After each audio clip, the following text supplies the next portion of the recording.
Après avoir vaincu le Kuomintang en 1949 lors de la guerre civile, le Parti communiste chinois a pris le pouvoir sur la partie continentale de la Chine. Le Kuomintang s'est alors réfugié à Taïwan et a continué à gouverner l'île. Le contact entre la partie continentale et Taïwan a ensuite été rompu pendant des décennies. En 1971, les Nations unies ont reconnu la République populaire de Chine comme le seul gouvernement légitime de la Chine.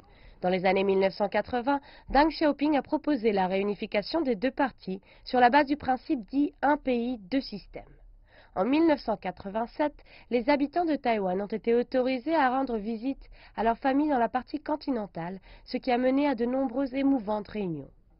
Une avancée politique majeure a été obtenue en 1992 avec le consensus dit d'une seule Chine, grâce au travail de deux organisations, pour la partie continentale, l'Association pour les relations dans le détroit de Taïwan et la Fondation pour les échanges dans le détroit du côté taïwanais. Ceci a mené au sommet historique Huangkou en 1993, du nom des leaders représentant la partie continentale et la région de Taïwan lors de ces discussions. Une première rencontre de ce genre. Toutefois, le leader de Taïwan, Lee Teng-hui, a mené une politique séparatiste, promouvant le principe de deux Chines. Les tensions se sont multipliées avec l'arrivée au pouvoir du Parti démocrate progressiste de Cheng Shui-bian en 2000, mettant fin à plus de 50 ans de pouvoir du Kuomintang. En 2003, un vol commercial a relié pour la première fois depuis 50 ans Shanghai à Taipei, même s'il s'agissait d'un vol indirect passant par Hong Kong. La tension est montée lorsque Cheng Shui-bian a proposé un référendum sur l'indépendance de Taïwan.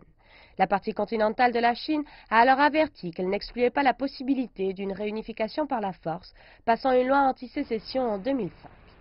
Des rencontres officieuses ont débuté la même année entre le PCC et le Kuomintang, ouvrant la voie pour une amélioration notable des relations entre les deux parties.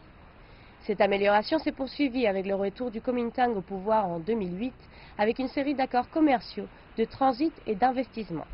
En novembre 2015, le président Xi Jinping et le leader taïwanais Ma Ying-jeou se sont rencontrés à Singapour, la première rencontre entre des dirigeants des deux parties depuis la fin de la guerre civile chinoise.